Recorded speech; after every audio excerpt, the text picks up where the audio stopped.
दोपहर के 12 बज चुके हैं। आज तक पर आप सभी का स्वागत है। आपके साथ मैं हूं चित्रा त्रिपाठी। मुजफ्फरनगर में इस वक्त मेरी मौजूदगी है और अब से कुछ ही देर पहले बड़ा दिलचस्प नजारा दिखा, जब एक तरफ थे राकेश टिकैत और दूसरी तरफ कपिल देव अग्रवाल, जो कि मंत्री भी हैं योगी सरकार में और यहाँ से मुजफ्फरनगर से प्रत्याशी हैं। आपस में मुस्कुरा कर बातें तो बड़ी जोरदार तरीके से दोनों की हो रही थी, लेकिन यकीनन वैचारिक तौर पर दोनों के बीच मत भिन्नता है। फिलहाल आपको बताते चले, बढ़ चढ़कर जो पश्चिमी यूपी का मतदाता है वो वोट करने के लिए बाहर निकल रहा है, क्योंकि सुबह से जो धुंध छाई हुई थी अब धूप खिली हुई है और उसी तरह से मतदाताओं के चेहरे भी खिले हुए हैं। अलग अलग हिस्सों से हमारे तमाम संवाददाता जुड़ेंगे, जिनके पास हम चलेंगे, क्योंकि ये पश्चिमी उत्तर प्रदेश तय करेगा लखनऊ के लिए एक्सप्रेसवे। इसके जरिए कौन जाता है, योगी आदित्यनाथ या फिर अखिलेश यादव, जिसको लेकर दोनों ही पार्टियों के बड़े बड़े नेताओं की ओर से लगातार दम भरा जा रहा है। इन सब के बीच कांग्रेस पार्टी की भी कोशिश सेंधमारी की है, बीएसपी भी पूरा दांव लगा रही है, क्योंकि जिस पश्चिमी यूपी में मेरी मौजूदगी है, आपको बता दें सबसे ज्यादा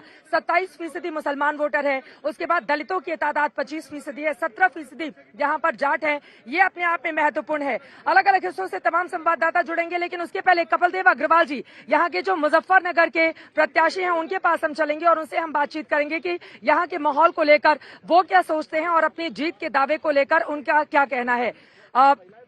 कपिल देव अग्रवाल जी यहाँ पर मौजूद है, उनके पास हम चलेंगे, लेकिन जल्दी से महिलाएं, आप लोग वोट डाल के आई हैं? हाँ, मुद्दा क्या रहा? मुद्दा ये है सुरक्षा। सुरक्षा मुद्दा रहा। क्या मुद्दा रहा? मुद्दा तो यही है कि हमें अपने देश को ऊपर महिलाओं की सुरक्षा बड़ा मुद्दा है। सबका साथ, महिलाओं की सुरक्षा बड़ा मुद्दा है। अच्छा, मुद्दे पर आप ध्यान देने आई हैं। आप बताइए क्या मुद्दा था ज़हन में? बस यही है कि महिलाओं की सुरक्षा के लिए, महिलाओं की सुरक्षा बड़ा हाँ जी, मुद्दा हाँ है। जी। महिलाओं की सुरक्षा ही बड़ा मुद्दा है सर। किसान आंदोलन चला, मुजफ्फरनगर का बड़ा रोल रहा, तो उसका कुछ फर्क पड़ेगा, उसका असर? नहीं, मुझे लगता नहीं कुछ। किसान आंदोलन का असर नहीं पड़ेगा। कुछ असर नहीं। महिला सुरक्षा बड़ा महिला सुरक्षा। कपिल देव अग्रवाल के पास हम चलते हैं। लाइव पूरा देश सर आपको सुन रहा है, जरा बताइए कि स्थिति क्या है आपकी मुजफ्फरनगर के इस समय? अब आप देखिए ना कितना बढ़िया माहौल है, बढ़िया माहौल है। कितनी प्रसन्नता के साथ सब लोग बहनें मुस्कुराएंगी, कमल का फूल खिलाएंगी। वोट डालने के लिए आए हैं आप। टिकट अभी कम से कम आज तो मत ये देखो कितना सर, आज तो कम से कम अब वोटिंग का दिन है, आप ये मत बोलिए। ठीक है, पूजा पाठ करके आए हैं। मैं क्यों, मैं प्रत्याशी में क्यों नहीं बोलूंगा कि वोट डालें भाई? वोट डालने के लिए बोलिए। आप पार्टी का नाम सबसे कहूंगा हाँ। कि वहाँ कमल के फूल को वोट दें। क्या दिक्कत है? ये मेरा अधिकार है, मैं प्रत्याशी हूँ, तो मैं तो चाहूंगा कि हाथ जोड़ के सबसे कि भाजपा को वोट दें। और बहनें हमारी मुस्कुरा रही हैं, तो आपके कामकाज का हिसाब देने अब तो हिसाब कर रही है ना जनता यहाँ पर? कर रही है, भरपूर वोट देंगे, भरपूर वोट मिल रहा है। ताऊ जी नमस्ते। कपिल देव अग्रवाल जी का कहना है कि भरपूर वोट मिलेंगे। इधर आइए। एक डबल लोक दल है यहाँ। अच्छा, पूरा लोक दल है। ये कह रहे हैं लोक दल है। ये दिलचस्प है, अपने अपने दावे, अपने अपने वादे, जैसा कि आप देख पा रहे हैं। पकड़ो खड़े थे और कुछ नहीं। अच्छा, हाँ, अपने मुद्दा क्या है दादा? मुद्दा क्या है? मुद्दा है बढ़िया है, लोक दल का और गठबंधन में मुख्यमंत्री बनेगा। क्या मुद्दा है बताइए? मुद्दा है तो किसानों का मुद्दा है, बेरोजगारी, दो मुद्दे हैं यहाँ का। बेरोजगारी बड़ा मुद्दा है। बेरोजगारी भी बड़ा मुद्दा ये है। करते नहीं कुछ भी बीजेपी वाले। कुछ नहीं करते हैं। मैडम सबसे बड़ा मुद्दा है रोजगार का और किसानों की समस्याओं का मैडम। और समस्याएं जब तक हल नहीं होने की, जब तक राष्ट्रीय लोकदल को आप वोट नहीं करने की। नहीं, पार्टी का मुद्दा सिर्फ बताइए। देखिए यहाँ पर अब किसी पार्टी का नाम लेना ठीक नहीं है। अब तो रोजगार का बड़ा हिंदू मुस्लिम कुछ नहीं रहा। अब एक जगह आके अपना वोट जरा दूसरी तरफ इधर भी चलते हैं। देखिए बड़ी तादाद में जो महिलाएं यहाँ पर मौजूद हैं, उनसे भी जरा बातचीत कर लेते हैं। आप बताइए, आपने भी वोट डाला, दिमाग में कौन सा मुद्दा था? मुद्दा कपिल देव का। आप मुद्दा क्या था? मैं चाहूंगी कि मुद्दा बताइए। महिलाओं की सुरक्षा। महिलाओं की सुरक्षा ही मुद्दा है सबसे बड़ा। ठीक है। युवाओं को रोजगार भी मिल रहा है। कौन कह रहा है कि युवाओं को रोजगार नहीं मिल रहा? बिल्कुल मिल रहा है युवाओं को। स्पोर्ट्स में बहुत तरक्की हो रही है। मैं खुद स्पोर्ट्स से हूँ, मैं बैडमिंटन प्लेयर हूँ। बैडमिंटन प्लेयर हैं, लेकिन महिलाओं की सुरक्षा एक बड़ा मुद्दा है। अलग अलग हिस्सों से अब हमारे सहयोगी जुड़ चुके हैं, जरा सीधे उनका हम रुख करना चाहेंगे। आपको बता दें कि इस वक्त हमारे साथ मौसमी सिंह मुजफ्फरनगर से जुड़ी हुई हैं, अमित भारद्वाज गाजियाबाद से जुड़ चुके हैं, आशुतोष मिश्रा ग्रेटर नोएडा से जुड़े हुए हैं, मिलन शर्मा शामली से हैं, श्वेता झा नोएडा से हैं। मुजफ्फरनगर से सबसे पहले नोएडा चलते हैं। श्वेता, आपके पास आते हुए अभी की तस्वीर और तकदीर वहां की क्या बता रही है? नोएडा का शहरी मतदाता ज्यादा तादाद में है, ऐसे में वहां का वोटर किस मुद्दे को ध्यान में रखकर वोटिंग के लिए पहुंच रहा है? श्वेता।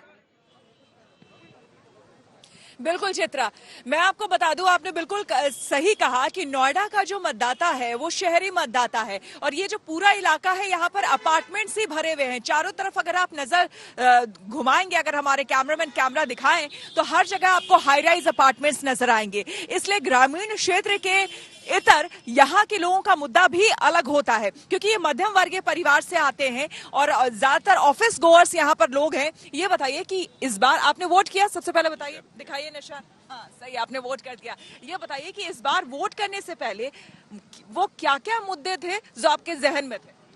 देखिए, आम आदमी के मुद्दे हमेशा आम रहते हैं और वो ही मुद्दे हर बार रहते हैं। हमको क्या चाहिए? हमको बिजली पानी की व्यवस्था चाहिए, सड़कें अच्छी हो, सुरक्षा हो। बाहर से नॉर्मली नोएडा में काफी लोग बाहर से आके जॉब करते हैं तो उनका एक मुद्दा सुरक्षा का भी बहुत महत्वपूर्ण होता है। तो ये सारे मुद्दे, सबके विकास की जो बातें करें, यही मुद्दे होते हैं और ये मुद्दे हमेशा रहते हैं। कोई बदलाव आपने देखा पिछली सरकारों और अब की सरकार में? जी बिल्कुल, बहुत बदलाव दिखा है। जब मैं नोएडा में आया था उस टाइम पे जो सड़कों की स्थिति थी वो इतनी संतोषजनक नहीं थी और मैं बहुत सारी रोड ऐसी थी, अगर मैं बात करूं कि यहाँ पीछे 76 की तरफ जब हम जाते हैं तो कोई डायरेक्ट सड़क थी नहीं, हमको घूम के 71 से होते हुए जाना पड़ता था जबकि पीछे की सोसाइटी है। और ये चीजें अगर पिछले 5 साल में देखें तो यहाँ 2-3 रोड, वो भी 4 लेन जितनी चौड़ी, बन के तैयार हो गई हैं। तो अंतर बहुत आया है। अंतर बहुत आया है। महिलाओं के लिए कोई बदलाव? क्योंकि इस बार के चुनाव में नेताओं ने भी खूब वादे और दावे किए हैं और महिला सुरक्षा का मुद्दा पुरजोर तरीके से कांग्रेस ने भी उठाया। हम महिला सुरक्षा भी काफी अच्छी बैठे हुई है। अब हम फ्रीली कहीं भी रात में या फिर आराम से आ जा सकते हैं, क्योंकि पहले हम चेन स्नेचिंग और ये सब की समस्याएं भी बहुत कॉमन। और मैडम, हम लोग जो है यहाँ पर वॉलंटियर्स ग्रुप है और यहाँ पर हम लोग टाइम पर ये सब चीजें मुद्दे उठाते रहते हैं। और देखिए, आज सबसे बड़ी सरकार की तरफ से आज ये बताइए, क्योंकि आज तो एक अलग ही दिन है, लोकतंत्र का ये महापर्व है, तो ऐसे में ये बताइए कि उम्मीदें क्या आने वाली सरकार से? मैं तो ये कहना चाहूंगा कि आप देख लीजिए, मैं भी वोट करके आया हूँ, तो लोकतंत्र को मजबूत बनाने के लिए आपको घरों से निकलना है और वोट देना है, ये बहुत जरूरी है। और जो कि देखा गया है 5 सालों में बहुत अच्छे बदलाव हुए हैं यहाँ पे।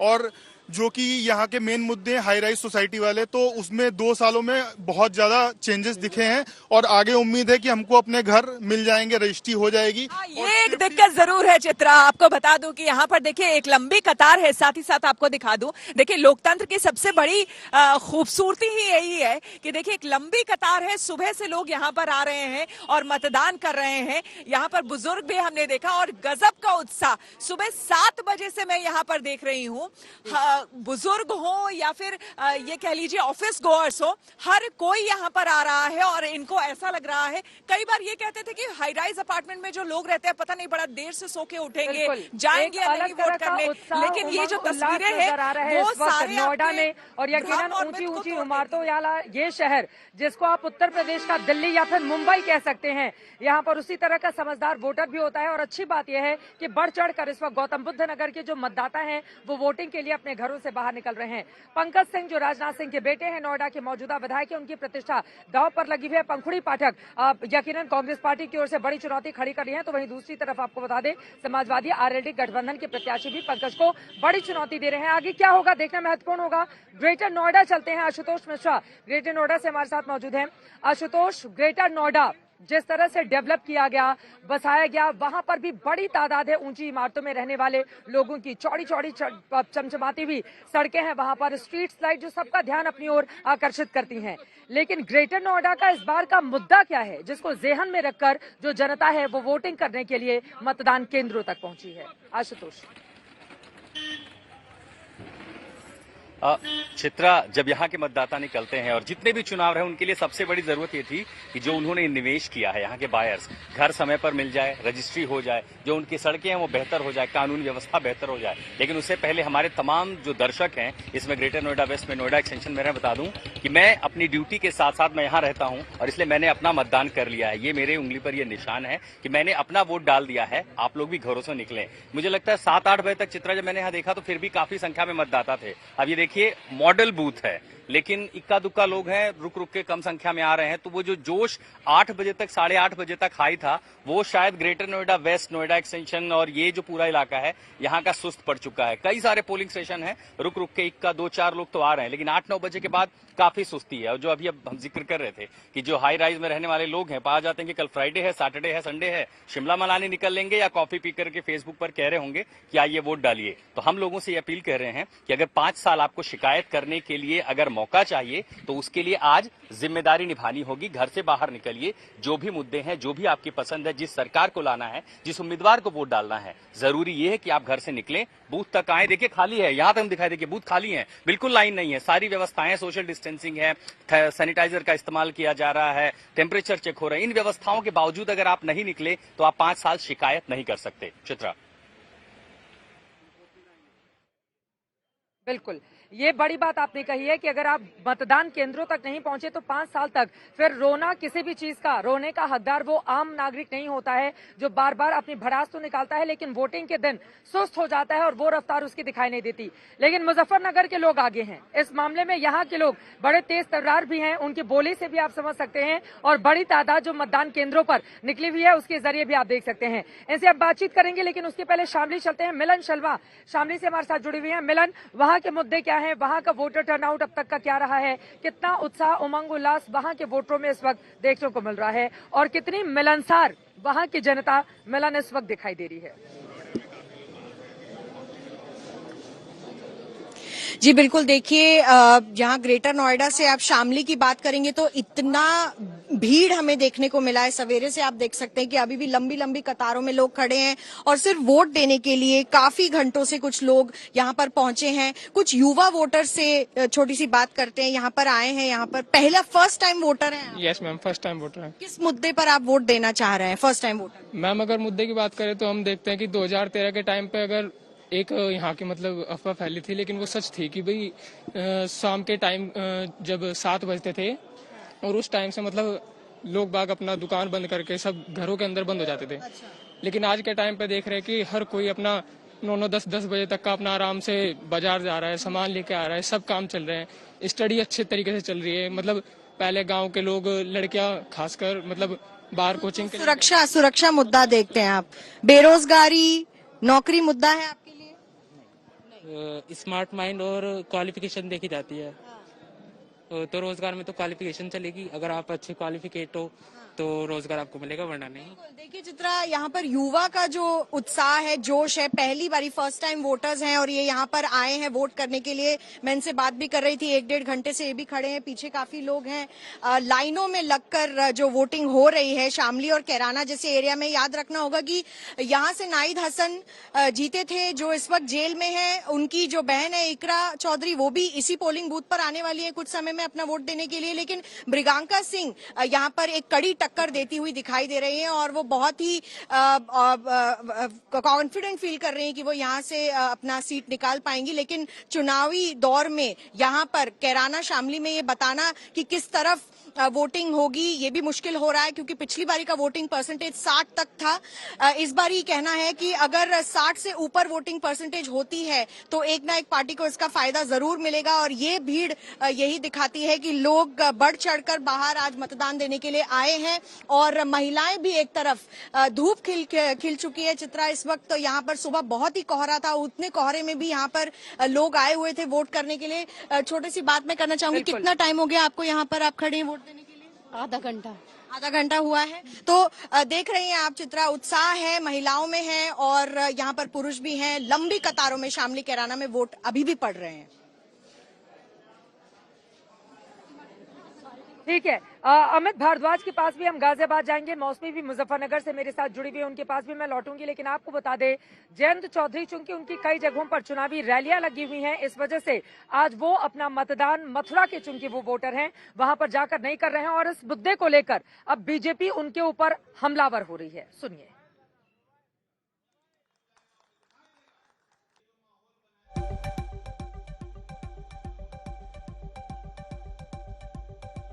केशव जी, जयंत चौधरी का बयान आया है, वो बिजनौर के चुनाव प्रचार में बिजी हैं और वो खुद आज वोट डालने नहीं जा पाएंगे। देखिए, समाजवादी पार्टी की गठबंधन का कोई नेता हो उनके पास कार्यकर्ता तो खैर रहे नहीं, उनके पास गुंडे, अपराधी, माफिया हैं। अपने मताधिकार का प्रयोग करने का अधिकार सबको है, और जिनको मताधिकार के प्रयोग का अधिकार है उनको अपने मताधिकार का प्रयोग करना चाहिए। वो वोट किसको देना है, वो वोट माने किसी को दिखा के देने की आवश्यकता नहीं होती है, लेकिन मताधिकार का प्रयोग नहीं करना लोकतंत्र की ताकत को, जो हमारे देश की सबसे बड़ी ताकत है, उसका सम्मान करना नहीं माना जाएगा।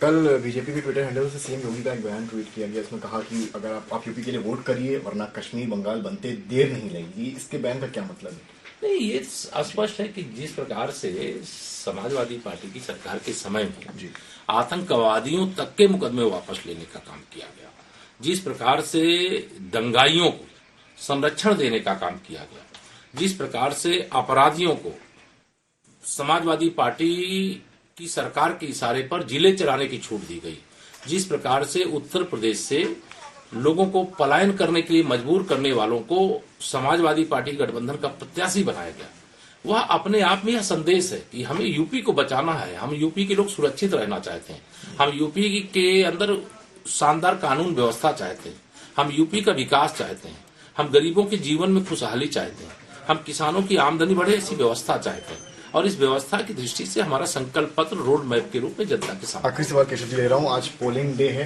क्या संदेश है उत्तर प्रदेश के लिए? नहीं, निश्चित तौर से मैं उत्तर प्रदेश के अपने सभी 58 सीटों पे जहां आज मतदान हो रहा है, सबसे हाथ जोड़ करके अपील करूंगा कि अपने मताधिकार का प्रयोग जरूर करिए। यही मतदाताओं का सबसे बड़ा अस्त्र और शस्त्र है। इसी अस्त्र और शस्त्र के सहारे देश में लोकतंत्र की भी रक्षा होती है, देश का विकास भी होता है, प्रदेश का विकास भी होता है, प्रदेश के लोगों की सुरक्षा भी होती है। अपने भविष्य को और आने वाली पीढ़ियों के भविष्य को ध्यान में रख करके अपने मताधिकार का प्रयोग करें, और जरूर करें, ऐसी मेरी सबसे अपील है।